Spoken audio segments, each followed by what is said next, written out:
Story 1. The Lights Over Phoenix. March 13th, 1997, Phoenix, Arizona. The evening air was warm, carrying that distinct desert scent of creosote and dust. Sarah Martinez stood in her backyard, watering her small garden of cacti and succulents. It was just after 8 o'clock, and the sky was that deep purple that comes just after sunset, when day and night hang in perfect balance. Sarah was thinking about ordinary things, whether she'd remembered to pay the electric bill, what she might make for dinner tomorrow, whether her daughter would remember to call this weekend.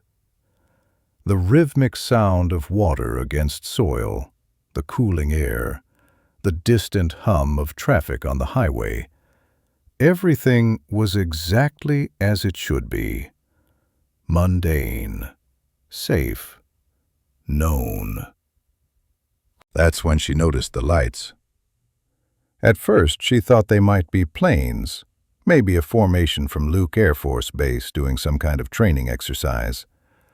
But as she watched, she realized these lights were moving wrong. They were too large, too bright, and they maintained a perfect V shape as they drifted silently across the sky. 5 lights, amber-colored, each one massive and unwavering.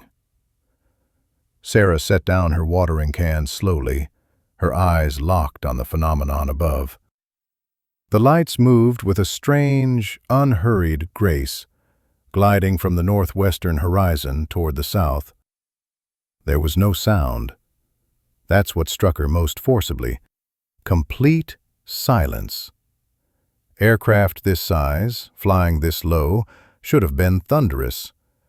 But there was nothing except the usual evening sounds of the city, dogs barking in the distance, the whisper of traffic, the chirp of crickets in the vegetation. She called out to her husband, Tom, who was inside watching television.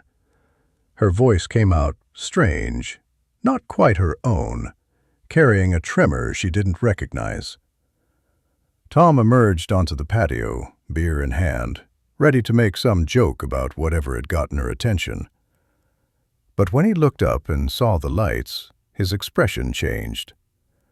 The beer can hung forgotten in his hand, condensation dripping slowly onto the concrete. "What is that?" he whispered. Sarah shook her head. She didn't have an answer.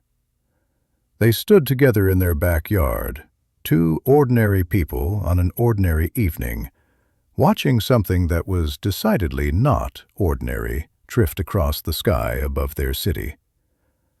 Around them, they could hear other voices now, neighbors emerging from their homes, car doors opening as drivers pulled over to watch, the sudden chorus of a city looking up in unified bewilderment. The lights continued their silent journey, covering what seemed like miles in minutes, never wavering from their perfect formation. Sarah tried to estimate their size. If they were as high as they appeared, and if that V formation was a single object rather than separate lights, it would have to be massive, larger than any aircraft she'd ever seen, larger than seemed possible. Tom pulled out his phone. This was years before smartphones, so he couldn't record it. But he tried calling the local news station. The line was busy.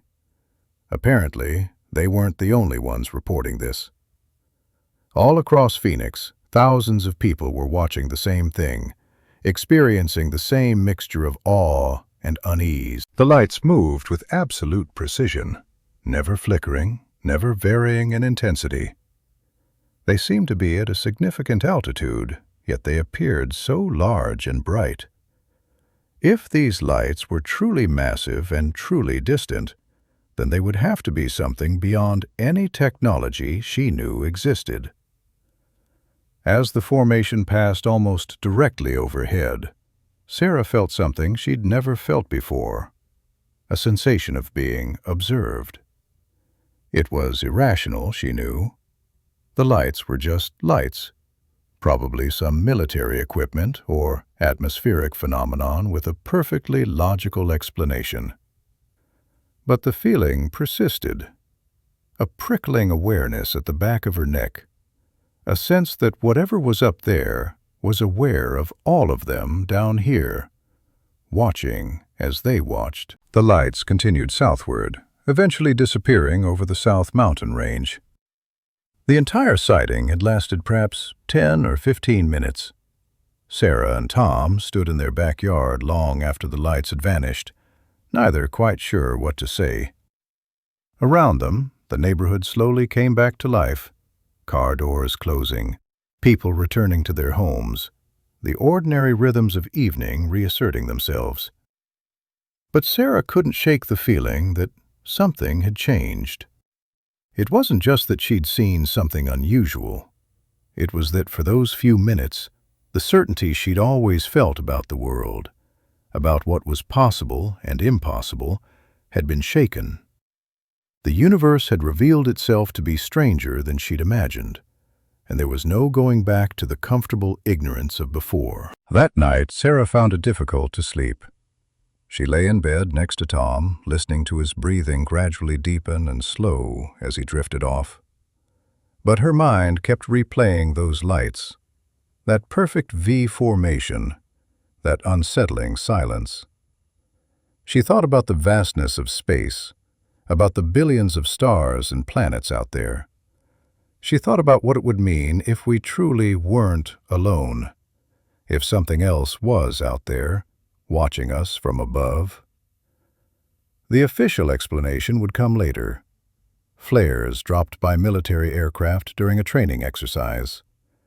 But Sarah had seen flares before, on other nights when the Air Force was practicing.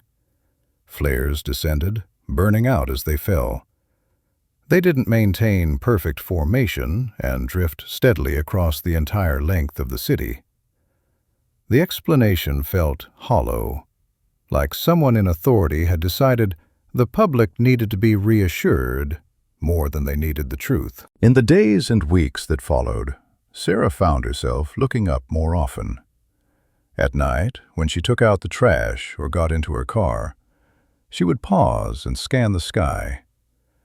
She never saw those lights again, but the memory of them remained vivid, undimmed by time. She had been changed by those 15 minutes, marked by an encounter with something that defied easy explanation. Years later, when her daughter asked about the Phoenix lights, it had become a famous case by then, documented and debated. Sarah struggled to put into words what it had meant to her. It wasn't fear, exactly, though there had been fear in the moment. It was more a kind of profound humility, a recognition that the universe was far more mysterious than she'd ever allowed herself to believe. She remembered standing in her backyard on that warm March evening, water can in hand, watching something impossible drift silently overhead. She remembered the feeling of being small, of being witnessed, of living on a tiny world in a vast cosmos where things she couldn't understand were happening all the time, just beyond the edge of perception. And sometimes, late at night when sleep wouldn't come, Sarah would wonder, if they came once, might they come again? If those lights had been observers, what had they been observing? What had they learned about us, about our small desert city, about the curious humans who emerged from their homes to stare upward in wonder and fear? The questions never left her, but over time, she made peace with them. Some mysteries she came to understand weren't meant to be solved. Some experiences existed beyond the realm of proof and explanation. She had seen what she had seen. Thousands of others had seen it too. And whatever it had been, whatever intelligence or technology had created those lights, it had been real. Sarah eventually found comfort in the mystery. The world, she realized, was more interesting with questions than with answers. The universe was vast and strange, and maybe, just maybe, we weren't as alone as we sometimes felt. There was something oddly reassuring in that thought, even if it came wrapped in uncertainty and wonder. On quiet nights now, when Sarah stands in her backyard, older now, her garden more established, her daughter grown and living across the country, she sometimes looks up at the stars and remembers. She remembers those lights, that silence, that moment when the ordinary world revealed itself to be extraordinary. And she smiles, holding that memory close, a secret she shares with thousands of strangers who also looked up that night and saw something they would never forget.